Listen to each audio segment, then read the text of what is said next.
NEET qualify ചെയ്ത ഒരു വ്യക്തിക്ക് 144 മാർക്ക് മേടിച്ചൊരു വ്യക്തിക്ക് മുഴുവൻ ഓപ്ഷൻസും അതിനകത്ത് വെക്കാം. അല്ലാതെ 600 മേടിച്ചവർക്കേ പറ്റൂ, 400 മേടിച്ചവർക്കേ ഓപ്ഷൻ, അങ്ങനെയൊന്നുമില്ല.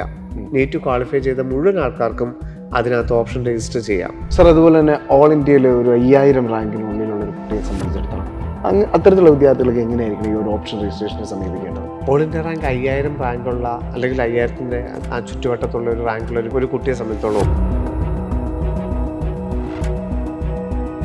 കേരളത്തിൽ നമുക്ക് അലോട്ട്മെൻറ്റ് വന്നിട്ട് എടുത്തില്ലെങ്കിൽ പിന്നെ കേരളത്തിൽ ഒരു സാധ്യതയുമില്ല. അതുകൊണ്ട് നമ്മൾ ഫസ്റ്റ് റൗണ്ടിൽ തന്നെ മാക്സിമം ഓപ്ഷൻ, അത് 30,000 റാങ്ക് ആണെങ്കിലും 35,000 റാങ്ക് ആണെങ്കിലും മാക്സിമം ഓപ്ഷൻസ് ആദ്യത്തെ റൗണ്ടിൽ കൊടുക്കുന്നതായിരിക്കും ഈ വർഷം ബെനിഫിറ്റ്. നമ്മൾ ആദ്യത്തെ റൗണ്ടുകളിൽ മാക്സിമം ഓപ്ഷൻ എടുക്കുകയും ആദ്യത്തെ റൗണ്ടിൽ തന്നെ അഡ്മിഷൻ എടുക്കുകയും ചെയ്യണം. എടുത്തിട്ട് നമ്മൾ സെക്കൻഡിലോട്ടും തേർഡിലോട്ടും പോകുന്നതായിരിക്കണം. സാർ, ഇപ്പോൾ ഒരു ആ കുട്ടിക്ക് കേരളത്തിൽ തന്നെ MBBS പഠിച്ചാൽ മതി, പക്ഷേ ഈ നമ്മുടെ ഓൾ ഇന്ത്യ കോട്ടയിൽ നമുക്ക് മറ്റൊരു സംസ്ഥാനത്ത് കിട്ടി, റിസർവേഷൻ്റെ അടിസ്ഥാനത്തിൽ പിന്നീട് കേരളത്തിലേക്ക് കിട്ടുകയാണ്. ഇങ്ങനെ ഒരു സാഹചര്യം വന്നാൽ എങ്ങനെയാണ് കുട്ടിക്ക് പിന്നീട് കേരളത്തിലേക്ക് എത്താൻ സാധിക്കും? സാങ്കേതികമായിട്ട് നമുക്ക് വളരെ ടെൻഷൻ ഉണ്ടാവും ആ സമയത്ത്. കാരണം നമുക്ക് ഓൾ ഇന്ത്യ കോട്ടയിൽ സീറ്റ് കിട്ടുന്നത് കളഞ്ഞുകൊണ്ടാണ് കേരളത്തിലെ സീറ്റിന് വേണ്ടി വെയിറ്റ് ചെയ്യുന്നത്. 99% നമുക്ക് അർഹതപ്പെട്ട ഓൾ ഇന്ത്യ ലെവലിൽ ഗവൺമെൻറ് സീറ്റ് തന്നെയല്ലേ? അതെ, എല്ലാ അതാത് സ്റ്റേറ്റിലെ ഗവൺമെൻറ് സീറ്റല്ലേ. അപ്പം നമുക്ക് അർഹത ഉണ്ടായിരുന്ന നല്ല ഗവൺമെൻറ് സീറ്റുകൾ നഷ്ടപ്പെടുത്തിക്കൊണ്ട് തന്നെയാണ് നമ്മൾ ആ വെയിറ്റ് ചെയ്യുന്നത്. അത് ആദ്യത്തെ റൗണ്ടിൽ തന്നെ സെൽഫ് ഫിനാൻസിങ് വെച്ചേ പറ്റൂ.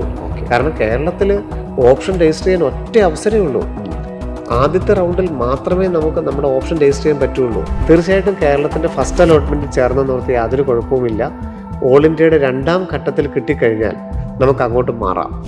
MBBS ആണെങ്കിലും BDS ആണെങ്കിലും ഗവൺമെൻറ് ആണെങ്കിലും സെൽഫ് ഫിനാൻസിങ് ആണെങ്കിലും 3ാം ഘട്ടത്തിൽ നമുക്കൊരു സീറ്റ് എടുത്ത് നിൽക്കുകയാണെങ്കിൽ 4ാം ഘട്ടത്തിൽ സ്ട്രേ വേക്കൻസിയിൽ നമ്മളെ പങ്കെടുപ്പിക്കുകയില്ല.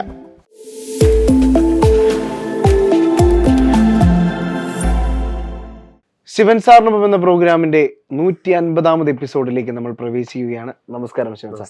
ശിവൻ സാർ, നമ്മുടെ ശിവൻ സാറിനൊപ്പം 150 എപ്പിസോഡ് പിന്നിട്ടിരിക്കുകയാണ്. ശരിക്കും പറഞ്ഞു കഴിഞ്ഞാൽ കഴിഞ്ഞ വർഷങ്ങളിലും അതിന് മുന്നത്തെ വർഷങ്ങളിലും ഒക്കെയായി എല്ലാ വിദ്യാർത്ഥികളെയും കൃത്യമായി ഒരു ദിശ പറഞ്ഞു കൊടുത്തുകൊണ്ട് അവരുടെ ലക്ഷ്യത്തിലേക്ക് എത്തിച്ചുകൊണ്ട് തന്നെയായിരുന്നു ഈ പ്രോഗ്രാമിന്റെ ജൈത്രയാത്ര എന്ന് പറയുന്നത്. അതിനോടൊപ്പം ചേർന്ന ഒരുപാട് വിദ്യാർത്ഥികളും മാതാപിതാക്കളും ഒക്കെ ഉണ്ട്. ഇപ്പോഴും ഓരോ എപ്പിസോഡുകൾ ഇറങ്ങുമ്പോഴും ഈ പ്രോഗ്രാമിന്റെ ഭാഗമായിക്കൊണ്ടിരിക്കുന്ന ഒരുപാട് വിദ്യാർത്ഥികളും മാതാപിതാക്കളും ഒക്കെ ഉണ്ട്. അപ്പോൾ എല്ലാവർക്കും ആദ്യമേ ഈ ഒരു പ്രോഗ്രാമിനെ വിജയിപ്പിച്ചതിന് നന്ദി പറഞ്ഞുകൊണ്ട് തന്നെയാണ് 150ാമത്തെ എപ്പിസോഡും തുടങ്ങുന്നത്.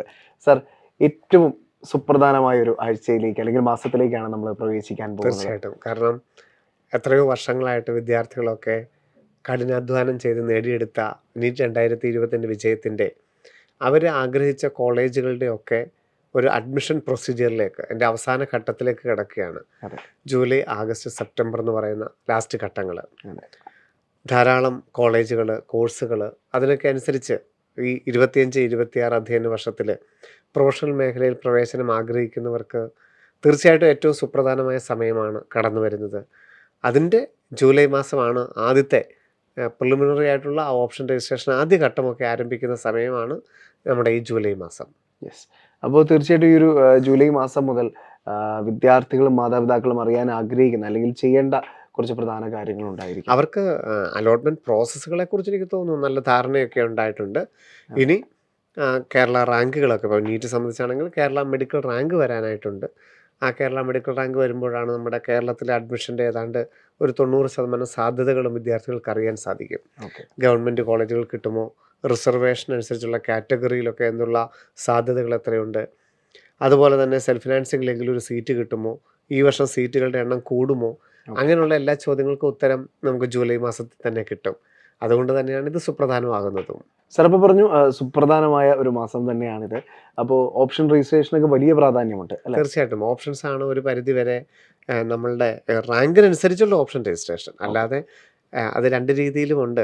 റാങ്കിനനുസരിച്ചുള്ള, അത് നമ്മൾ എടുത്തു പറയാനുള്ളൂ, റാങ്കിനനുസരിച്ചുള്ള ഓപ്ഷൻ രജിസ്ട്രേഷനാണ്, അതാണ് നമ്മളുടെ പ്രധാന ഘടകം തന്നെ. ഓക്കെ സാർ, കുറച്ചുകൂടി ഒന്ന് വ്യക്തമാക്കിയാൽ എന്താണ് ശരിക്കും ഈ ഓപ്ഷൻ രജിസ്ട്രേഷൻ?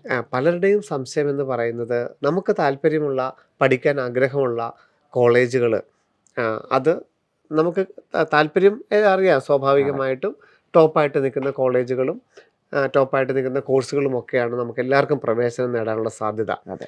അങ്ങനെയാണെങ്കിൽ അത് മാത്രമാണോ കൊടുക്കേണ്ടത്? ഓക്കെ. അതോ ഇനി അത് കിട്ടാൻ സാധ്യതയില്ല എങ്കിൽ മറ്റുള്ള കോഴ്സുകൾ അല്ല മറ്റുള്ള കോളേജുകൾ എങ്ങനെയാണ് നമുക്ക് പ്രയോറിറ്റിയിൽ കൊടുക്കാൻ സാധിക്കുന്നത്? അതും അല്ലെങ്കിൽ എല്ലാവരും ഈ നല്ലതിന് പുറകെ പോകുമ്പോൾ റാങ്കിൽ അല്പം കുറവുള്ളത് മതി എനിക്ക്. അപ്പോൾ അത് ഞാൻ ആദ്യം വെച്ച് കഴിഞ്ഞാൽ എനിക്ക് എന്താണ് പ്രയോജനം ഓക്കെ. എന്നൊക്കെ ചോദിക്കുന്ന ധാരാളം പേരുണ്ട്. ഉണ്ട്. അപ്പോൾ ആദ്യമേ നമുക്ക് പറയേണ്ടത് ഓപ്ഷൻ എന്ന് പറഞ്ഞാൽ ഒരു കോളേജിലെ ഒരു കോഴ്സാണ്. ഓക്കെ. അപ്പോൾ നമുക്ക് പ്രയോറിറ്റി അനുസരിച്ച് ആ ഒരു ഓപ്ഷൻ എന്ന് പറയുന്നത് ഇപ്പം തിരുവനന്തപുരം മെഡിക്കൽ കോളേജിലെ MBBS ആണെങ്കിൽ അതൊരു ഓപ്ഷനാണ്. അതെ. തിരുവനന്തപുരം മെഡിക്കൽ കോളേജിലെ BDS എന്ന് പറയുന്നത് മറ്റൊരു ഓപ്ഷനാണ്. ഓക്കെ. അതുപോലെ തന്നെ അഗ്രികൾച്ചർ ആണെങ്കിലും വെറ്റിനറി ആണെങ്കിലും ഒരു കോളേജിലെ ഒരു കോഴ്സിനെയാണ് ഒരു ഓപ്ഷൻ എന്ന് പറയുന്നത്. ഓക്കെ. അപ്പം നമുക്ക് താല്പര്യം ഈ വർഷം 2025 നീറ്റിലൂടെ MBBSന് മാത്രമേ നമുക്ക് ആഗ്രഹമുള്ളൂ. ഓക്കെ. ഗവൺമെൻറ് മേഖലയിലുള്ള MBBS അല്ലെങ്കിൽ സ്വകാര്യ മേഖലയിലുള്ള MBBS. അപ്പോൾ ഈ വർഷം എന്താണെങ്കിലും എനിക്കൊരു ഗവൺമെൻറ്റിലുള്ള ഒരു MBBSന് മാത്രമേ എനിക്ക് പോകാൻ താല്പര്യമുള്ളൂവെങ്കിൽ 2 സാധ്യതകളാണ് നമുക്ക് മുമ്പിലുള്ളത്. ഓക്കെ. ഒന്നെങ്കിൽ ഓൾ ഇന്ത്യ തലത്തിലുള്ള mcc.nic.in എന്ന വെബ്സൈറ്റിനെ സമീപിക്കുക.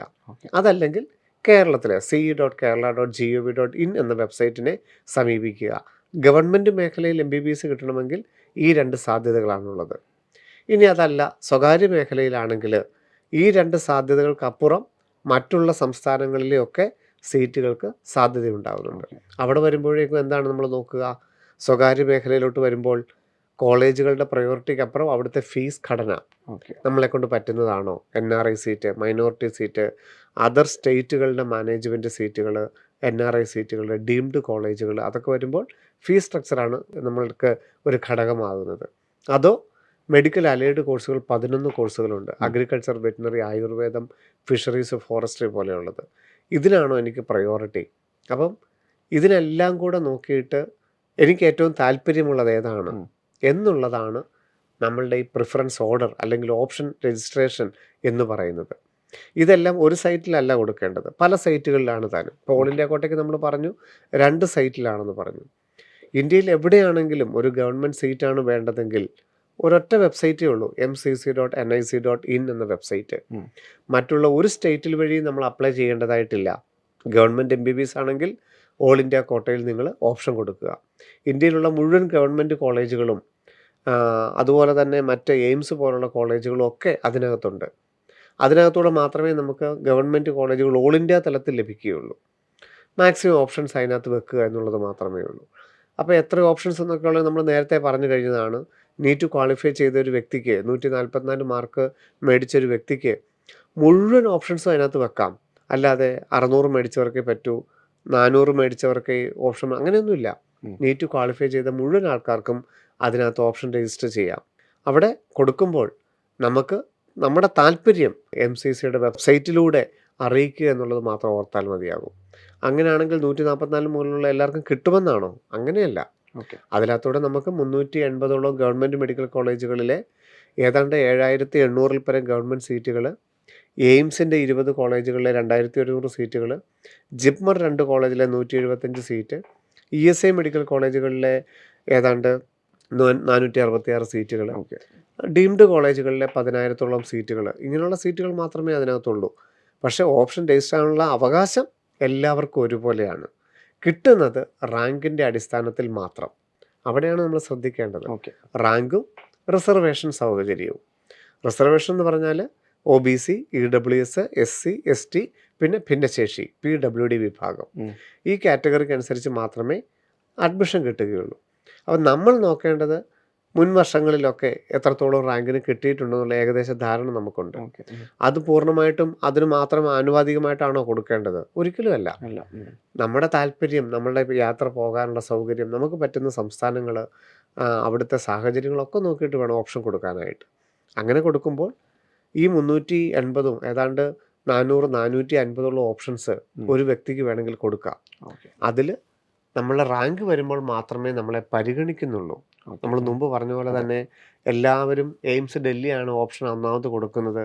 ഞാൻ അങ്ങനെയാണെങ്കിൽ കേരളത്തിലെ ഒരു കോളേജ് ആദ്യം കൊടുത്താൽ എന്നെ കൂടുതലായിട്ട് പരിഗണിക്കുമോ എന്നുള്ളത് എല്ലാവരുടെയും സംശയമാണ്.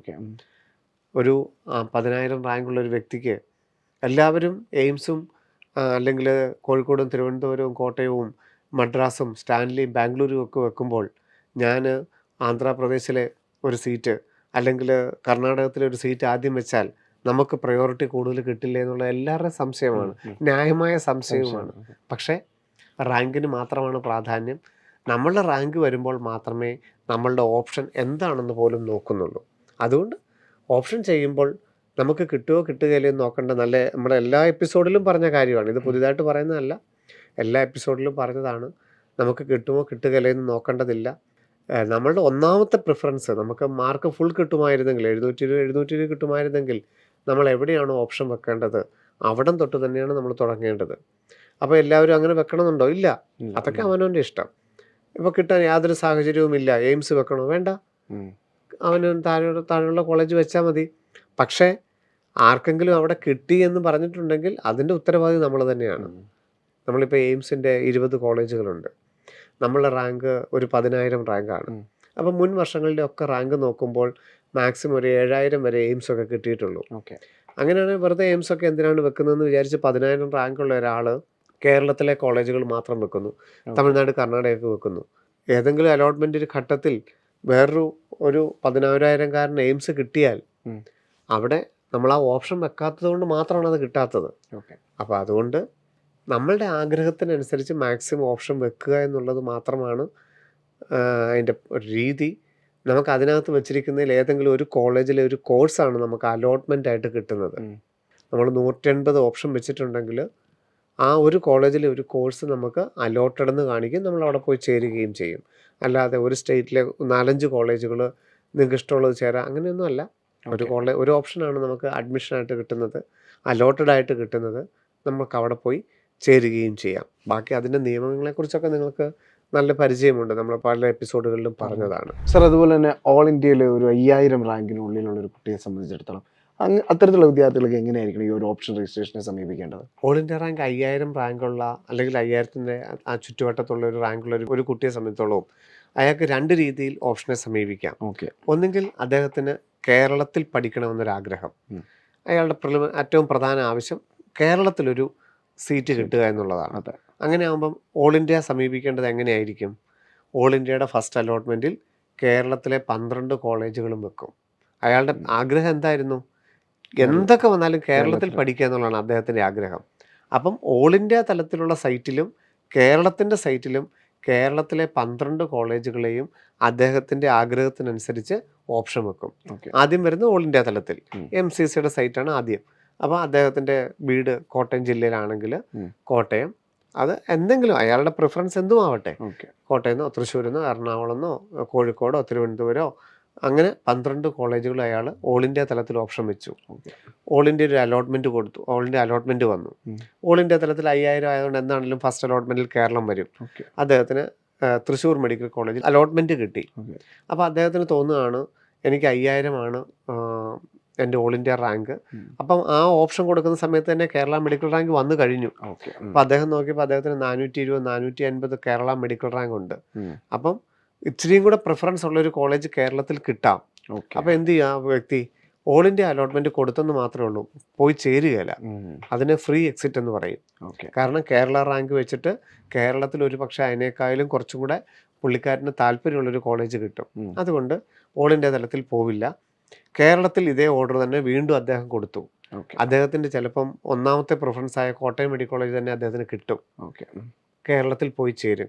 കേരളത്തിൽ നമുക്ക് അലോട്ട്മെൻറ്റ് വന്നിട്ട് എടുത്തില്ലെങ്കിൽ പിന്നെ കേരളത്തിൽ ഒരു സാധ്യതയുമില്ല. അതുകൊണ്ട് കോട്ടയത്ത് പോയി അദ്ദേഹം ചേരും. അദ്ദേഹത്തിൻ്റെ പ്രിഫറൻസിൽ കോട്ടയം ജില്ലക്കാരനാണ്, കോട്ടയമായിരുന്നു അദ്ദേഹത്തിൻ്റെ ഒന്നാമത്തെ ഓപ്ഷൻ. ഓൾ ഇന്ത്യ തലത്തിൽ കിട്ടിയില്ല, കേരളത്തിൽ കിട്ടി. കേരളത്തിൽ പോയി ചേരുന്നു, അവിടെ പഠിക്കുന്നു. അപ്പോൾ ആ ഒന്നാം റൗണ്ടിൽ ചേർന്ന് കഴിഞ്ഞപ്പോൾ തന്നെ അയാൾക്ക് പിന്നെ തോന്നി എനിക്ക് കുറേ കൂടെ ഓൾ ഇന്ത്യ തലത്തിൽ വേറൊരു ഓപ്ഷൻ നോക്കണം, രണ്ടാമത്തെ റൗണ്ടിൽ ഓൾ ഇന്ത്യ വേണേൽ നോക്കാം. ആ ഒരു സാധ്യത കൊണ്ട് അയാളുടെ തീരും. ഓൾ ഇന്ത്യയുടെ രണ്ടാമത്തെ റൗണ്ടിൽ അയാൾക്ക് വേണം മാറ്റി ചിന്തിക്കാം. കേരളത്തിന് രണ്ടാമത്തെ അലോട്ട്മെൻറ്റിൽ ഹയർ ഓപ്ഷൻ ഉണ്ടെങ്കിൽ കേരളത്തിന് രണ്ടാമത്തെ അലോട്ട്മെൻറ്റിലും അയാളെ പരിഗണിക്കണം. അത് 5,000 റാങ്കുള്ള ഒരാളെ സംബന്ധിച്ചോളം, അദ്ദേഹത്തിന് കേരളത്തിൽ തന്നെ പഠിക്കാൻ താല്പര്യമുള്ള ഒരാളെ സംബന്ധിച്ചോളം. ഇനി 5,000 തന്നെ റാങ്കുള്ള ചില കുട്ടികൾ പറയും എനിക്ക് ഓൾ ഇന്ത്യ തലത്തിലുള്ള കോളേജുകൾ എവിടം വരെ കിട്ടും. ഇവിടെ കിട്ടുന്ന സാഹചര്യമുള്ളത് ഇങ്ങനെയാണ് കിട്ടാനുള്ള സാഹചര്യം. ഉം. അങ്ങനെയാണെങ്കിൽ എനിക്ക് ഓൾ ഇന്ത്യ തലത്തിൽ എത്രത്തോളം കോളേജുകളിൽ പോകാനാണ് താല്പര്യം, എയിംസ് ഒക്കെ കിട്ടുമോ ഇല്ലോ എന്ന് അറിയണം. ഓൾ ഇന്ത്യ തലത്തിൽ ആദ്യത്തെ റൗണ്ടിൽ കൊടുക്കുമ്പോൾ എയിംസുകളുടെ 20 എയിംസുകളിൽ ഒരു 10-12 എയിംസുകൾ ആദ്യം കൊടുക്കും. ഓക്കെ. ഡൽഹിയും ജിപ്മർ അതിൻ്റെ കൂടെ കൊടുക്കും. ഡൽഹി, ജിപ്മർ, ഭുവനേശ്വർ, ഭോപ്പാൽ, ജോധ്പൂർ, റായ്പൂർ, ഋഷികേശ്, പാറ്റ്ന, നാഗ്പൂർ, അങ്ങനെ എയിംസിൻ്റെ ഒരു പ്രിഫറൻസ് തന്നെ അദ്ദേഹത്തിൻ്റെ കയ്യിലുണ്ട്. ഓക്കെ. അത് മാക്സിമം അയാൾ കൊടുക്കും. എന്നിട്ട് പിന്നീട് അദ്ദേഹത്തിന് കേരളത്തിലെ ഒരു ടോപ്പായിട്ട് നിൽക്കുന്ന ഒരു 5 കോളേജ് അല്ലെ 6 കോളേജാണ് താല്പര്യമെങ്കിൽ ഓക്കെ. കേരളത്തിലെ കോളേജ് കൊടുക്കും. അത് കഴിഞ്ഞിട്ട് തമിഴ്നാട്ടിലെ ഒരു 10-12 കോളേജ് കൊടുക്കും. വീണ്ടും കർണാടകത്തിൽ പോകാൻ താല്പര്യമുണ്ട്, കാരണം കർണാടകത്തിൽ ഫീസ് കൂടുതലാണ്. കർണാടകത്തിൽ പോകാൻ താല്പര്യമുണ്ടെങ്കിൽ കർണാടകത്തിൽ വെക്കും. ഓൾ ഇന്ത്യ അലോട്ട്മെൻറ്റ് പബ്ലിഷ് ചെയ്തു. 5000 റാങ്ക് ആയതുകൊണ്ട് എയിംസിൻ്റെ ഒരു ടോപ്പായിട്ട് നിൽക്കുന്ന ഒരു 10 എണ്ണത്തിൽ വന്നോളം നിർബന്ധമില്ല. ഓക്കെ.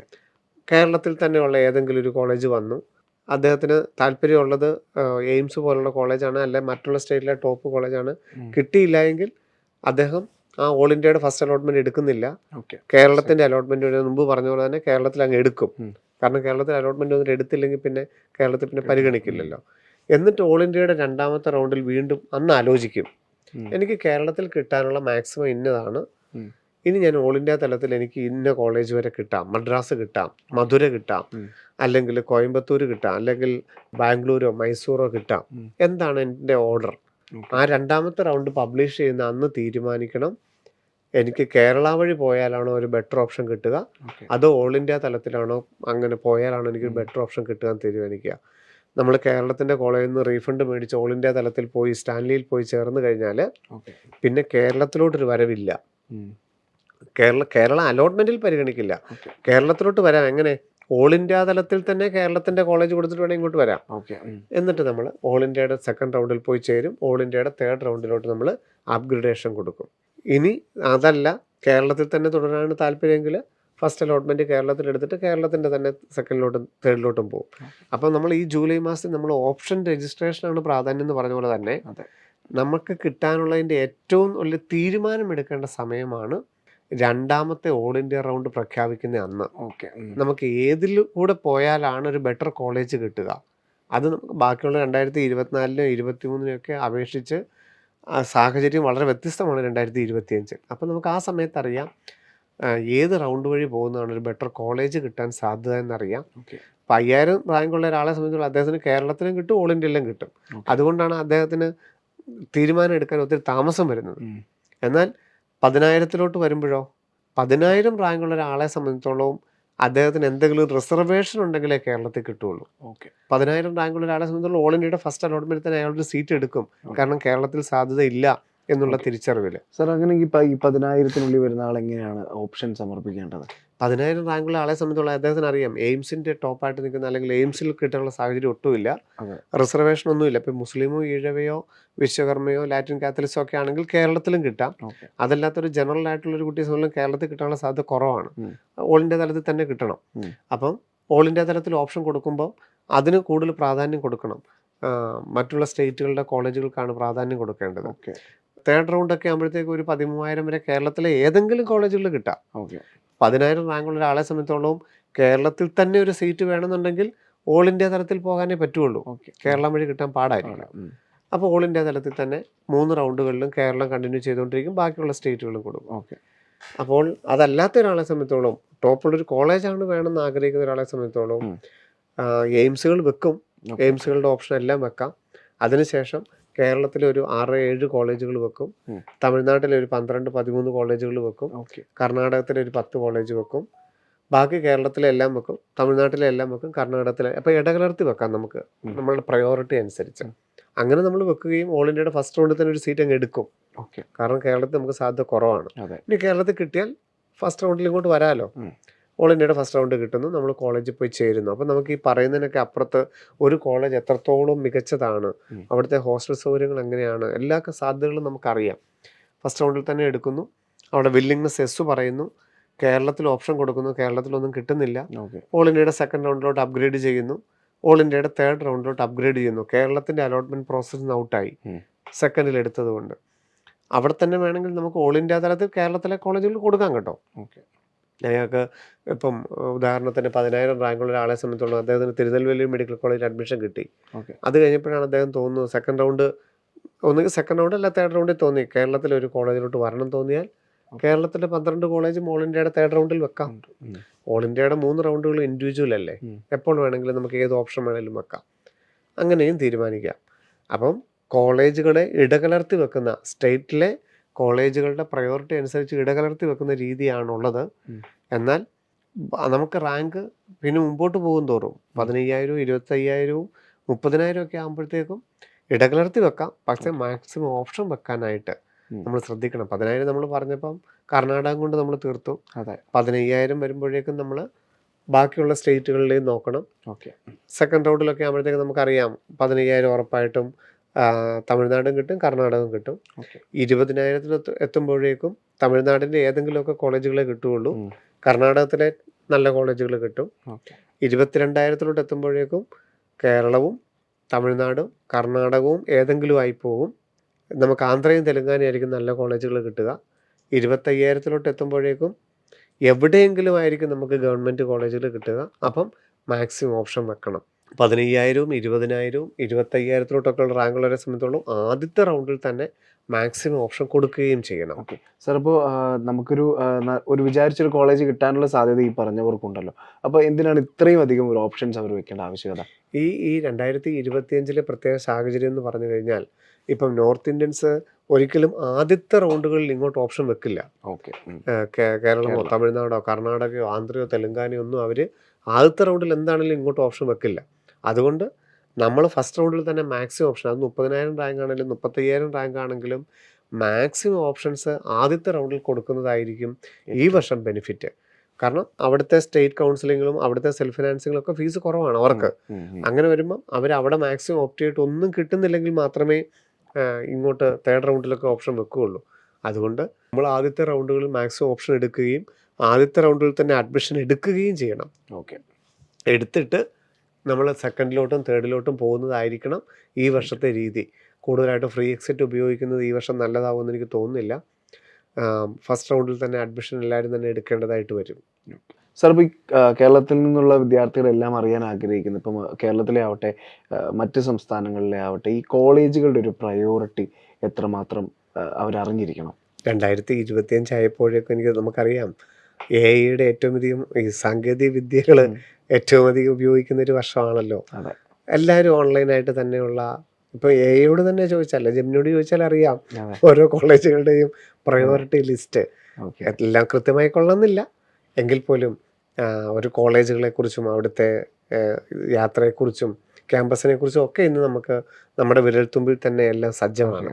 പിന്നെ കൂടുതൽ ആൾക്കാരും നോക്കുന്നത് 2024, 2023 വർഷങ്ങളിലൊക്കെ ഏത് റാങ്ക് വരെയുള്ളവരുണ്ട്, നമ്മളുടെ പ്രയോറിറ്റിയിൽ എത്ര വരെ ഉണ്ട്, പിന്നെ നമ്മുടെ യാത്രാ സൗകര്യം, ഫീസ് സ്ട്രക്ചർ, പിന്നെ PG സീറ്റുകളുടെ അവൈലബിലിറ്റി. കാരണം PG ഒക്കെയുള്ള കോളേജുകൾ വേണമല്ലോ കൂടുതൽ ഓപ്റ്റ് ചെയ്യാനായിട്ട്. നമുക്ക് സൗകര്യങ്ങളെക്കാളും കൂടുതൽ അവിടെ കൂടുതലുള്ള ഡിപ്പാർട്ട്മെൻറ്റുകളും PG ഉള്ള കുട്ടികളുടെ എണ്ണവും ഒക്കെയാണ് നമുക്ക് MBBS അത്യാവശ്യമായിട്ട് ഘടകങ്ങൾ വേണ്ടത്. അതുകൊണ്ട് പഴയ തരത്തിലുള്ള കോളേജുകളായിരിക്കും കൂടുതലായിട്ട് തന്നെ തീർച്ചയായിട്ടും ഈ വർഷവും ഓപ്റ്റ് ചെയ്യപ്പെടുക. ഇപ്പോൾ തമിഴ്നാട്ടിലൊക്കെ ആണെങ്കിലും പുതിയ ജനറേഷനുള്ള ധാരാളം കോളേജുകളുണ്ട്. ആന്ധ്ര, ഹൈദരാബാദിലൊക്കെ അങ്ങനെ ഉണ്ട്. അപ്പോൾ അവിടെയൊക്കെയും നമുക്ക് PG ഒക്കെയുള്ള എല്ലാ ഡിപ്പാർട്ട്മെൻറ്റുകളുമുള്ള ധാരാളം പേഷ്യൻസ് ഉള്ള ഹോസ്പിറ്റൽ തന്നെയാണ് എല്ലാവരും പ്രയോറിറ്റിയിൽ കൊണ്ടുവരിക. അതുകൊണ്ടാണ് നമ്മൾ ആദ്യത്തെ അലോട്ട്മെൻറ്റിൽ തന്നെ അഡ്മിഷൻ എടുക്കണമെന്ന് പറയുന്നത്. കാരണം ഒരു കോളേജ് എന്താണെന്നുള്ളത് ഈ പറയുന്നതിനൊക്കെ അപ്പുറത്ത് നമുക്കൊന്ന് ചെന്ന് അവിടുത്തെ അഡ്മിഷനും അവിടുത്തെ കുട്ടികളുമായിട്ടും അവിടുത്തെ നാട്ടുകാരുമായിട്ടും ആ സാഹചര്യം മനസ്സിലാക്കുമ്പോൾ നമുക്കറിയാം നമ്മൾ 5.5 വർഷം നിൽക്കേണ്ട ഒരു ക്യാമ്പസാണ്. അപ്പോൾ അത് ഏറ്റവും നന്നായിട്ട് സെലക്ട് ചെയ്ത് മാത്രമേ എടുക്കാവുള്ളൂ. അതിനൊന്നും 2024 റാങ്കോ അല്ലെങ്കിൽ ആരെങ്കിലും പറയുന്ന ഒന്നും ഒരു ഘടകമാക്കരുത്. നേരിട്ട് പോയി തന്നെ കണ്ട് മനസ്സിലാക്കി എടുക്കേണ്ടത് തന്നെയാണ്. സാർ, ഇപ്പോൾ ഒരു ആ കുട്ടിക്ക് കേരളത്തിൽ തന്നെ MBBS പഠിച്ചാൽ മതി, പക്ഷേ ഈ നമ്മുടെ ഓൾ ഇന്ത്യ കോട്ടയിൽ നമുക്ക് മറ്റൊരു സംസ്ഥാനത്ത് കിട്ടി, റിസർവേഷൻ്റെ അടിസ്ഥാനത്തിൽ പിന്നീട് കേരളത്തിലേക്ക് കിട്ടുകയാണ്. ഇങ്ങനെ ഒരു സാഹചര്യം വന്നാൽ എങ്ങനെയാണ് കുട്ടിക്ക് പിന്നീട് കേരളത്തിലേക്ക് എത്താൻ സാധിക്കും? എല്ലാവരുടെയും ആഗ്രഹം അത് തന്നെയാണ്, കേരളത്തിലൊരു ഗവൺമെൻറ് മേഖലയിലുള്ള സീറ്റിൽ പഠിക്കുക എന്നുള്ളത് തന്നെയാണ്. തീർച്ചയായിട്ടും നമുക്ക് ഓൾ ഇന്ത്യയുടെ ഫസ്റ്റ് അലോട്ട്മെൻറ്റിൽ നമുക്കൊരു സീറ്റ് എടുക്കുന്നു, അതിനുശേഷം കേരള അലോട്ട്മെൻറ്റ് വരുന്നു, നമുക്ക് കിട്ടുന്നില്ല. അപ്പോൾ കേരള അലോട്ട്മെൻറ്റ് ഫസ്റ്റ് റൗണ്ടിൽ തന്നെ വന്ന് ഇങ്ങോട്ട് ചുമ്മാ പോരാ, ഫ്രീ എക്സിറ്റ് ഉണ്ട്, അല്ലെങ്കിൽ നമുക്ക് ഫീസൊന്നും നഷ്ടപ്പെടാതെ തന്നെ ഇങ്ങോട്ട് പോരാ. ഓൾ ഇന്ത്യയുടെ 2ാം ഘട്ടത്തിൽ വന്നു, നമുക്ക് ഓൾ ഇന്ത്യയുടെ രണ്ടാം ഘട്ടത്തിൽ നമ്മൾ സീറ്റ് എടുക്കാൻ നിർബന്ധിതരാകുന്നു. അതെ. ഓൾ ഇന്ത്യയുടെ രണ്ടാം റൗണ്ടിൽ എടുത്തു കഴിഞ്ഞാൽ പിന്നെ നമുക്ക് അവർ ടി സി ഇങ്ങോട്ട് തരാനാവില്ല. കേരളത്തിൻ്റെ അലോട്ട്മെൻറ്റിൽ പങ്കെടുക്കാം, പക്ഷേ ഓൾ ഇന്ത്യക്കാർക്ക് ഇങ്ങോട്ട് ടി സി തരാനാവില്ല. പക്ഷേ ചില സ്റ്റേറ്റുകളിലൊക്കെ അലോട്ട്മെൻറ്റുകൾ വളരെ താമസിക്കും, സ്റ്റേറ്റ് അലോട്ട്മെൻറ്റുകൾ. അങ്ങനെ വരുമ്പോൾ ഇപ്പോൾ കഴിഞ്ഞ വർഷമാണെങ്കിലും രണ്ടാമത്തെ റൗണ്ടിൽ പങ്കെടുത്തതിന് ശേഷം ക്വിറ്റ് ചെയ്യാനായിട്ടൊരു അവസരം തന്നു, രജിസ്ട്രേഷൻ ഫീസ് ക്വിറ്റ് ചെയ്യാനായിട്ടൊരു അവസരം തന്നു. അങ്ങനെ ചിലപ്പോൾ രണ്ടാം ഘട്ടത്തിൽ നമ്മളൊരു ഓൾ ഇന്ത്യ ലെവലിലൊരു കോളേജിൽ പോയി ചേർന്ന് കഴിഞ്ഞാലും നിയമം അനുശാസിക്കുന്നില്ലെങ്കിൽ പോലും ചിലപ്പോൾ ക്വിറ്റ് ചെയ്യാനായിട്ട് ഓൾ ഇന്ത്യ കോട്ടയിൽ സമ്മതിക്കും. അങ്ങനെ വരുവാണെന്നുണ്ടെങ്കിൽ കേരളത്തിലോട്ട് മടങ്ങുന്നതുകൊണ്ട് കുഴപ്പമൊന്നുമില്ല. അല്ലെങ്കിൽ നമുക്ക് റിസർവേഷൻ അനുസരിച്ചുള്ള സാധ്യതകൾ കേരളത്തിലുണ്ടെന്ന് തോന്നിയാൽ നമ്മൾ കേരളത്തിൻ്റെ ഫസ്റ്റ് അലോട്ട്മെൻറ്റ് വന്നു, നമുക്ക് കിട്ടിയില്ല. പക്ഷേ ലാസ്റ്റ് റാങ്ക് നോക്കിയപ്പോൾ, ഫസ്റ്റ് അലോട്ട്മെൻറ്റിൻ്റെ റാങ്ക് നോക്കിയപ്പോൾ നമുക്ക് കിട്ടാനുള്ള സാഹചര്യം ഉണ്ടെങ്കിൽ കൂടുതൽ ആൾക്കാരും സെക്കൻഡ് റൗണ്ടിൽ ഓപ്ഷൻ കൊടുക്കും ഓൾ ഇന്ത്യയിൽ, പക്ഷേ സീറ്റ് എടുക്കില്ല. ഓൾ ഇന്ത്യയിൽ ഒരു ഓപ്ഷൻ കൊടുത്തിട്ട് സീറ്റ് എടുക്കാതെ രജിസ്ട്രേഷൻ ഫീസ് നഷ്ടപ്പെടുത്തും. എന്നിട്ട് കേരളത്തിൻ്റെ സെക്കൻഡ് അലോട്ട്മെൻറ്റും കൂടെ നോക്കും. കേരളത്തിൻ്റെ സെക്കൻഡിലും കിട്ടിയില്ലെങ്കിൽ മാത്രം ഓൾ ഇന്ത്യയുടെ തേർഡിൽ ഓപ്ഷൻ കൊടുക്കുകയും ഓൾ ഇന്ത്യയുടെ സീറ്റ് എടുക്കുകയും ചെയ്യുന്നതാണ് റിസർവേഷൻ കാറ്റഗറിയിൽപ്പെട്ടവർക്ക്. പ്രത്യേകിച്ച് മുസ്ലിം സമുദായം, Ezhava, Vishwakarma, Latin Catholics, backward Hindu, backward Christian, അങ്ങനെയുള്ള വിഭാഗം എല്ലാം തന്നെ അങ്ങനെയാണ് കേരളത്തിൽ തന്നെ പഠിക്കാൻ ആഗ്രഹമുള്ളവർ അലോട്ട്മെൻറ്റിനെ സമീപിക്കുന്നത്. ഓൾ ഇന്ത്യയുടെ ഫസ്റ്റിൽ ഓപ്ഷൻ വെക്കും, എടുക്കത്തില്ല, ഫ്രീ എക്സിറ്റ്. കേരളത്തിൻ്റെ ഫസ്റ്റ് റൗണ്ടിൽ ഓപ്ഷൻ വെക്കും, സീറ്റ് കിട്ടുന്നില്ല. ഓൾ ഇന്ത്യയുടെ സെക്കൻഡ് റൗണ്ടിൽ ഓപ്ഷൻ വെക്കും, സീറ്റ് കിട്ടും, എടുക്കത്തില്ല, രജിസ്ട്രേഷൻ ഫീസ് നഷ്ടപ്പെടുത്തി. കേരളത്തിന് രണ്ടാം ഘട്ടത്തിലും കൂടെ ഓപ്ഷൻ നോക്കി. കേരളത്തിന് രണ്ടാം ഘട്ടത്തിൽ ഓപ്ഷൻ വന്നു കഴിഞ്ഞപ്പോൾ കിട്ടുമല്ലോ ഏതാണ്ട് 90% അറിയാം. അപ്പോൾ നമ്മൾ കേരളത്തിൽ വരുവാണെങ്കിൽ എടുക്കുന്നു, ചേർന്ന് പഠിക്കുന്നു. ഇല്ല എങ്കിൽ വീണ്ടും ഓൾ ഇന്ത്യയുടെ തേർഡിൽ ഓപ്ഷൻ കൊടുക്കുന്നു, വീണ്ടും ഫീസ് അടയ്ക്കണം. കാരണം നമ്മൾ രണ്ടാമത്തെ റൗണ്ടിൽ കിട്ടിയതുകൊണ്ട് നമ്മൾ രജിസ്ട്രേഷൻ ഫീസ് കളഞ്ഞതാണ്.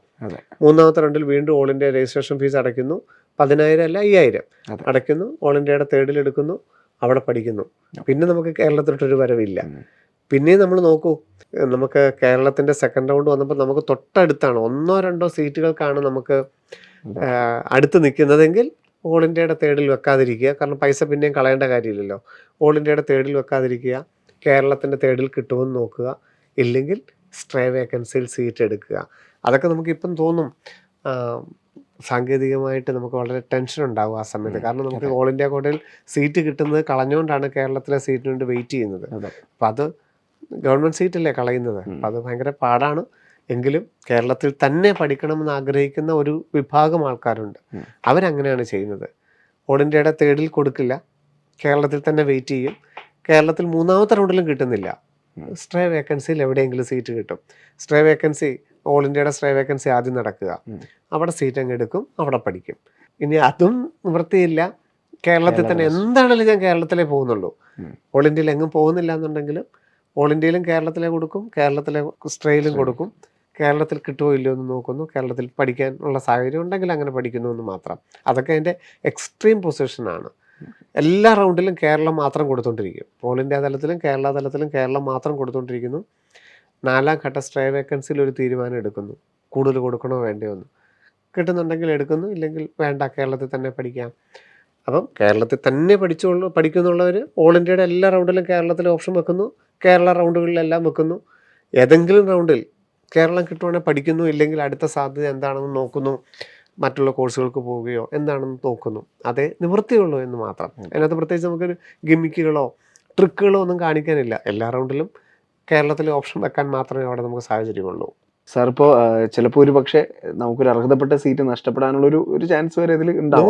100%. നമുക്കവിടെ പോസിബിലിറ്റി എന്ന് പറയുന്നത് 1% മാത്രമേ ഉള്ളൂ. കേരളത്തിന് വേണ്ടി ഒരു സീറ്റ് നോക്കി സ്ട്രേ വേക്കൻസി വരെ നോക്കിയിരിക്കുന്നത് ഇപ്പം എല്ലാ വർഷവും 1-2 കുട്ടികൾക്ക് കിട്ടിയിട്ടുമുണ്ട്. 2023 സ്ട്രേ വേക്കൻസി നോക്കിയാലും 24 സ്ട്രേ വേക്കൻസി നോക്കിയാലും 1-2 സീറ്റുകൾ ഒരാൾക്കോ 2 ആ സീറ്റ് കിട്ടിയിട്ടുണ്ടാവാം. പക്ഷേ 99% നമുക്ക് അർഹതപ്പെട്ട ഓൾ ഇന്ത്യ ലെവലിൽ ഗവൺമെൻറ് സീറ്റ് തന്നെയല്ലേ, എല്ലാ അതാത് സ്റ്റേറ്റിലെ ഗവൺമെൻറ് സീറ്റല്ലേ. അപ്പം നമുക്ക് അർഹത ഉണ്ടായിരുന്ന നല്ല ഗവൺമെൻറ് സീറ്റുകൾ നഷ്ടപ്പെടുത്തിക്കൊണ്ട് തന്നെയാണ് നമ്മൾ ആ വെയിറ്റ് ചെയ്യുന്നത്. അത് ശരിയാണെന്നുള്ളത് അവരവർ തീരുമാനിക്കട്ടെ.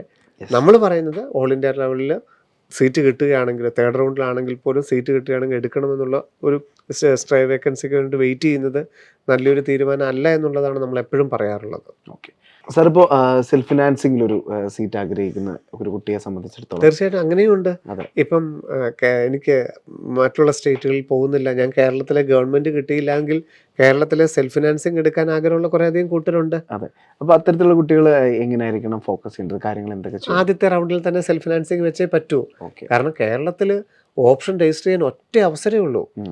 ആദ്യത്തെ റൗണ്ടിൽ മാത്രമേ നമുക്ക് നമ്മുടെ ഓപ്ഷൻ രജിസ്റ്റർ ചെയ്യാൻ പറ്റുള്ളൂ. ഓക്കെ. ഓൾ ഇന്ത്യയിൽ എപ്പോൾ വേണമെങ്കിലും നമുക്ക് സീറ്റുകൾ ആഡ് ചെയ്യാം. അതെ.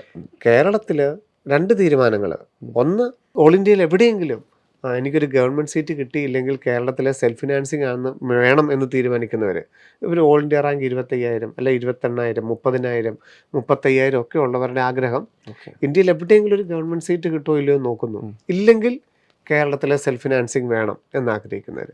തിരിച്ച് കേരളത്തിലെ ഗവൺമെൻറ് പഠിക്കാൻ മാത്രമേ ആഗ്രഹമുള്ളൂ, കേരളത്തിലെ ഗവൺമെൻറ് കിട്ടിയില്ലെങ്കിൽ കേരളത്തിലെ സെൽഫ് ഫിനാൻസിങ് വേണമെന്ന് ആഗ്രഹിക്കുന്നവരൊക്കെ. ഇവർക്ക് 2 പേർക്കും ഓപ്ഷൻ വെക്കാൻ ഫസ്റ്റ് റൗണ്ടിൽ മാത്രമേ അവകാശമുള്ളൂ. കേരളത്തിൻ്റെ ഫസ്റ്റ് റൗണ്ടിൽ തന്നെ ഗവൺമെൻറ് കഴിഞ്ഞിട്ട് സെൽഫ് ഫിനാൻസിങ്ങുകളെല്ലാം വെക്കാൻ മാത്രമേ അലോട്ട്മെൻറ്റിൻ്റെ ഇത് അനുവദിക്കുന്നുള്ളൂ.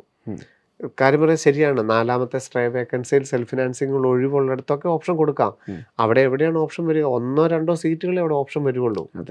അപ്പോൾ ഈ 2 കൂട്ടരും 20,000-അപ്പുറം, 25,000-അപ്പുറം, 30,000, 35,000 ഒക്കെ ഉള്ള കൂട്ടരും ഇന്ത്യയിൽ എവിടെയെങ്കിലും ഗവൺമെൻറ് കിട്ടിയില്ലെങ്കിലും കേരളത്തിൽ സെൽഫ് ഫിനാൻസിങ് പഠിക്കാൻ താല്പര്യമുള്ളവരും, അതല്ല കേരളത്തിൽ മാത്രമേ ഗവൺമെൻറ് സീറ്റുകൾ നോക്കുന്നുള്ളൂ, വേറെ അതർ സ്റ്റേറ്റിലോട്ടൊന്നും പോകുന്നില്ല, കേരളത്തിൽ ഗവൺമെൻറ് കിട്ടിയില്ല, കേരളത്തിൽ സെൽഫ് ഫിനാൻസിങ് എടുക്കുന്നു എന്ന് തീരുമാനിക്കുന്ന കൂട്ടരുണ്ട്. ഇവർ 2 പേരും കേരളത്തിൻ്റെ ഫസ്റ്റ് അലോട്ട്മെൻറ്റിൽ തന്നെ ഗവൺമെൻറ് കഴിഞ്ഞിട്ട് സെൽഫ് ഫിനാൻസിങ് വെക്കാൻ മാത്രമേ നിർവാഹമുള്ളൂ. അതുപോലെ തന്നെ NRI സീറ്റ് ആണെങ്കിലും ഫസ്റ്റ് റൗണ്ടിൽ തന്നെ NRI സീറ്റ് വെക്കണം. അവസാനത്തെ 4ാം ഘട്ടത്തിൽ NRI സീറ്റിലൊന്നും ഒരു സീറ്റ് പോലും ഒഴിവ് വരാറില്ല. അലോട്ട്മെൻറ്റിൻ്റെ സൈറ്റ് നോക്കിയാൽ മതി, 2024 ഓരോ ഘട്ടങ്ങളും നിങ്ങൾക്ക് സൈറ്റിൽ കാണാൻ സാധിക്കും. നോട്ടിഫിക്കേഷനുകളും ലാസ്റ്റ് റാങ്ക് ഡീറ്റെയിൽസും അവൈലബിൾ സീറ്റുകൾ കാണിക്കും. അവിടെ നോക്കിയാൽ അറിയാം സീറ്റുകളുടെ എണ്ണം എത്രത്തോളം പരിമിതമാണ് അലോട്ട്മെൻറ്റുകൾ മുമ്പോട്ട് പോകുമ്പോൾ. തീർച്ചയായിട്ടും ഇപ്പോൾ സാവകാശമുണ്ട്. ഇപ്പം ജൂലൈയിൽ, ആഗസ്റ്റിലൊക്കെ 1ഉം 2ഉം ഘട്ടങ്ങളിലൊക്കെ നമുക്ക് തീരുമാനമെടുക്കാൻ അവകാശമുണ്ട്, ഗവൺമെൻറ് വേണോ സ്വകാര്യം വേണോ എന്നൊക്കെ ഉള്ളത്. സാർ, ഇപ്പോൾ കേരളത്തിലെ ഫസ്റ്റ് അലോട്ട്മെന്റിൽ സെൽഫ് ഫിനാൻസിങ് സീറ്റ് കിട്ടി, അതേ നമുക്ക് ഓപ്ഷൻ കൊടുക്കാൻ അവസരം ഉണ്ടായിരുന്നുള്ളൂ. അതെ. പിന്നീട് ഓൾ ഇന്ത്യ തലത്തിലൊരു അലോട്ട്മെന്റ് കൂടെ വന്നപ്പോൾ ഗവൺമെന്റ് സീറ്റും കൂടി കിട്ടാനുള്ള ഒരു സാഹചര്യമുണ്ടോ? ഇനി അങ്ങനെ കിട്ടുകയാണെങ്കിൽ തന്നെ ആ ഒരു സാഹചര്യം നമുക്ക് സ്വിച്ച് ചെയ്ത് ഓൾ ഇന്ത്യ തലത്തിലേക്ക് മാറാൻ സാധിക്കുമോ? എനിക്ക് തോന്നുന്നു കേരളത്തിൽ ഒരുവിധപ്പെട്ട ഒരു 90% അല്ലെങ്കിൽ 70,000-ഓളം വരുന്ന കുട്ടികളുടെ ഒരു സംശയം തന്നെയാണ് സാറ് ചോദിച്ചത്. കാരണം നമുക്കിപ്പം സെൽഫ് ഫിനാൻസിങ് കൊടുക്കാൻ ഒരു അവസരം ഉള്ളെന്ന് പറഞ്ഞു. ഞാൻ അങ്ങനെ കേരളത്തിൻ്റെ ഫസ്റ്റ് റൗണ്ടിൽ തന്നെ കൊടുത്തു. ഏതാണ്ട് 10 ലക്ഷത്തിനടുത്ത് അല്ലെങ്കിൽ 11 ലക്ഷത്തിനടുത്ത് ഞാൻ ഫീസ് കൊടുത്തൊരു സെൽഫ് ഫിനാൻസിങ് ചേർന്നു. ഇനി എനിക്ക് എവിടെയെങ്കിലും ഒരു ഗവൺമെൻറ് സീറ്റ് കിട്ടാനുള്ളൊരു സാഹചര്യം ഉണ്ടോ? ഇനി ഉണ്ടെങ്കിൽ തന്നെ എനിക്ക് അതിനകത്തോട്ട് മാറാനുള്ള സാഹചര്യം എന്താണ്? എത്രത്തോളം എനിക്ക് പൈസ നഷ്ടപ്പെടും? എല്ലാവരുടെയും ചോദ്യം അത് തന്നെയാണ്. തീർച്ചയായിട്ടും കേരളത്തിൻ്റെ ഫസ്റ്റ് അലോട്ട്മെൻറ്റിൽ ചേർന്നെന്നോർത്ത് യാതൊരു കുഴപ്പവുമില്ല. ഓൾ ഇന്ത്യയുടെ 2ാം ഘട്ടത്തിൽ കിട്ടിക്കഴിഞ്ഞാൽ നമുക്ക് അങ്ങോട്ട് മാറാം. ഓൾ ഇന്ത്യയുടെ 2ാം ഘട്ടം നമുക്ക് ഇവിടുന്ന് മുഴുവൻ പൈസയും തിരികെ മേടിച്ച് ഓൾ ഇന്ത്യയുടെ 2ാം ഘട്ടത്തിലോട്ട് മാറാം. നമുക്ക് ഒരു പൈസയും നഷ്ടപ്പെടുന്നില്ല. ഇനി ഓൾ ഇന്ത്യയുടെ 2ാം റൗണ്ടിലും കിട്ടിയില്ല, കേരളത്തിൻ്റെ 2ാം റൗണ്ട് നടന്നു, വീണ്ടും സെൽഫ് തന്നെ. കേരളത്തിൻ്റെ 2ാം റൗണ്ടിൽ ഗവൺമെൻറ് പരിഗണിക്കും കേരളത്തിൽ. അങ്ങനെ കേരളത്തിൻ്റെ സെൽഫിൽ നിന്ന് കേരളത്തിൻ്റെ അലോട്ട്മെൻറ്റിൽ ഗവൺമെൻറ്റിലോട്ട് മാറാം, കുഴപ്പമൊന്നുമില്ല. ഇനി അവിടെയും കിട്ടിയില്ല, കേരളത്തിൻ്റെ സെൽഫിൽ തന്നെ കേരളത്തിൻ്റെ 2ാം റൗണ്ട് നിൽക്കുന്നു. വീണ്ടും 3ാം റൗണ്ട് നടക്കുന്ന സമയത്ത് നമുക്കറിയാം നമുക്ക് കിട്ടാനുള്ളൊരു സാഹചര്യം ഉണ്ടെങ്കിൽ, ഇപ്പം നമുക്ക് റാങ്ക് ഒരു 26,000 ഓൾ ഇന്ത്യ റാങ്കാന്ന് വിചാരിക്കുക. നമുക്ക് കേരളത്തിൻ്റെ ഫസ്റ്റ് റൗണ്ടിൽ ഗവൺമെൻറ് വെച്ചു, അതിന് താഴെ സെൽഫ് ഫിനാൻസിങ് വെച്ചു. നമുക്ക് സെൽഫ് ഫിനാൻസിങ് ആദ്യത്തെ സീറ്റ് കിട്ടി, നമ്മൾ 11 ലക്ഷം അടച്ച് 9 ലക്ഷം ഫീസും 2 ലക്ഷം ചിലവും അടച്ച് നമ്മൾ കേരളത്തിൻ്റെ സെൽഫ് ഫിനാൻസിങ്ങും ചേർന്നു. 26,000 ഓൾ ഇന്ത്യ റാങ്കാണ്. സെക്കൻഡ് റൗണ്ട് ഓൾ ഇന്ത്യ എല്ലാ സീറ്റുകളും വെച്ചു. ഒരു 22,000 റാങ്കിന് സെക്കൻഡ് റൗണ്ട് തീർന്നു. ഓൾ ഇന്ത്യ തലത്തിൽ സെക്കൻഡ് റൗണ്ട് കിട്ടിയില്ല. കേരളത്തിൽ നമ്മൾ ഗവൺമെൻറ് കിട്ടുമെന്ന് നോക്കി. കാരണം കേരളത്തിൻ്റെ ആദ്യം ഗവൺമെൻറ് ഉണ്ട്, അതിൻ്റെ താഴെ സെൽഫ് ഫിനാൻസിങ് ഉണ്ട്. കേരളത്തിൻ്റെ 2ാം റൗണ്ടിൽ വീണ്ടും നമുക്ക് സീറ്റ് കൺഫേം ചെയ്തു. ഗവൺമെൻറ് കിട്ടുമെന്ന് നോക്കണല്ലോ, കേരളത്തിൻ്റെ അലോട്ട്മെൻറ്റ് ഇല്ല. കേരളത്തിൽ വീണ്ടും നമുക്ക് സെൽഫ് ഫിനാൻസിങ് തന്നെ കിട്ടി, 2ാം ഘട്ടത്തിലും സെൽഫ് ഫിനാൻസിങ് കിട്ടി. അഥവാ കേരളത്തിന് 2ാം റൗണ്ടിൽ ഇപ്പോൾ ഒരു ഈഴവ റിസർവേഷനുള്ള ആളാണ്, അല്ലെങ്കിൽ ഒരു മുസ്ലിം റിസർവേഷനുള്ള ആളാണ്, ഇവിടെ വെച്ച് നമുക്ക് കേരളത്തിൻ്റെ അലോട്ട്മെൻറ്റ് തന്നെ ഗവൺമെൻറ്റിലോട്ട് കിട്ടിയാൽ ഉറപ്പായിട്ട് മാറാം. ഇപ്പം ശ്രീനാരായണ മെഡിക്കൽ കോളേജിൽ അഡ്മിഷൻ എടുത്ത ഒരാളാണ്, കേരളത്തിൻ്റെ 2ാം ഘട്ടം വന്നപ്പോഴത്തേക്ക് അദ്ദേഹം മുസ്ലിം റിസർവേഷനുള്ളതാണ്, അദ്ദേഹത്തിന് കേരളത്തിൻ്റെ അലോട്ട്മെൻറ്റ് വന്നപ്പോൾ ആലപ്പുഴയിലേക്ക് അഡ്മിഷൻ കിട്ടി. ശ്രീനാരായണയിൽ പോയി മുഴുവൻ പൈസയും മേടിച്ച് ആലപ്പുഴ മെഡിക്കൽ കോളേജിൽ ചേരാം. കേരളത്തിൻ്റെ തന്നെ 2ാം ഘട്ടത്തിൽ സ്വകാര്യ മെഡിക്കൽ കോളേജിൽ നിന്ന് ഗവൺമെൻറ്റിലോട്ട് കിട്ടിയപ്പോൾ തീർച്ചയായിട്ടും നമുക്ക് ആ ഫീസ് ഒന്നും നഷ്ടപ്പെടുകയില്ല, നമുക്ക് മുഴുവൻ ഫീസും തിരികെ മേടിച്ച് ഗവൺമെൻറ്റിൽ ചേരാം. പക്ഷേ കേരളത്തിന് 2ാം ഘട്ടം നടന്നപ്പോഴും സെൽഫിൽ തന്നെ നിൽക്കുന്നത്, ഗവൺമെൻറ്റിലോട്ട് കിട്ടിയില്ല.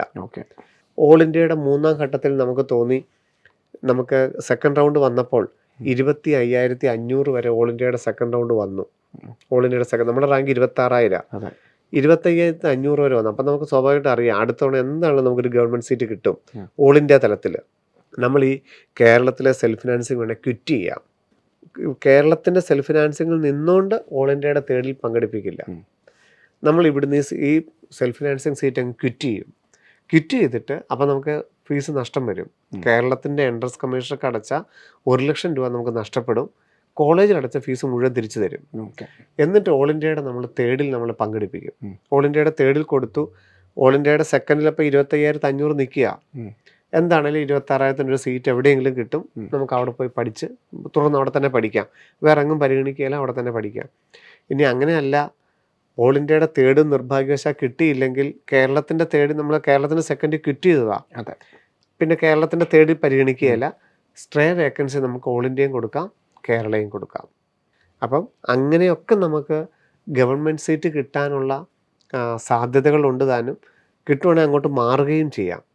പക്ഷേ സാഹചര്യമില്ലാത്തത് ഓൾ ഇന്ത്യയിലോ കേരളത്തിലോ ഒരു സീറ്റ് എടുത്തുകൊണ്ട് നിന്നിട്ട് 4ാം ഘട്ടത്തിൽ സ്ട്രേ വേക്കൻസിയിൽ നമ്മളെ പങ്കെടുപ്പിക്കുക എന്നുള്ളതാണ്. അങ്ങനെ പങ്കെടുപ്പിക്കില്ല. MBBS ആണെങ്കിലും BDS ആണെങ്കിലും ഗവൺമെൻറ് ആണെങ്കിലും സെൽഫ് ഫിനാൻസിങ് ആണെങ്കിലും 3ാം ഘട്ടത്തിൽ നമുക്കൊരു സീറ്റ് എടുത്ത് നിൽക്കുകയാണെങ്കിൽ 4ാം ഘട്ടത്തിൽ സ്ട്രേ വേക്കൻസിയിൽ നമ്മളെ പങ്കെടുപ്പിക്കുകയില്ല. സർ, ഇപ്പോൾ ഏറ്റവും ഉചിതം 3ാം ഘട്ടത്തിൽ തന്നെ സീറ്റ് ഫൈനൽ ചെയ്യുന്നതാണ്. തീർച്ചയായിട്ടും. കാരണം മുൻ വർഷങ്ങളിലൊക്കെ നോക്കി കഴിഞ്ഞാൽ 1-2 പേർക്ക് ഇപ്പോൾ ഈ പറഞ്ഞ പോലൊക്കെ സീറ്റ് കിട്ടിയിട്ടുണ്ട്. അതിനു വേണ്ടിയിട്ട് കാത്തു നിൽക്കാതെ 3ാം ഘട്ടത്തിൽ കിട്ടുന്ന സീറ്റ് നമ്മുടെ റാങ്കിനും റിസർവേഷനും ഒക്കെ അനുസരിച്ചുള്ള സീറ്റാണ്, അതുകൊണ്ട് തൃപ്തിപ്പെടുന്നതാണ് നല്ലതെന്ന് മാത്രം. കാരണം സ്ട്രേ വേക്കൻസിയിലും ഒന്നും കിട്ടിയില്ലെങ്കിൽ സ്ട്രേ വേക്കൻസി നമ്മളെ പരിഗണിക്കുമെന്ന് മാത്രം. അതൊരു സാധ്യത മാത്രമാണ്. അതിനു വേണ്ടിയിട്ട് കാത്തിരിക്കുന്നത് അപകടകരവുമാണ്.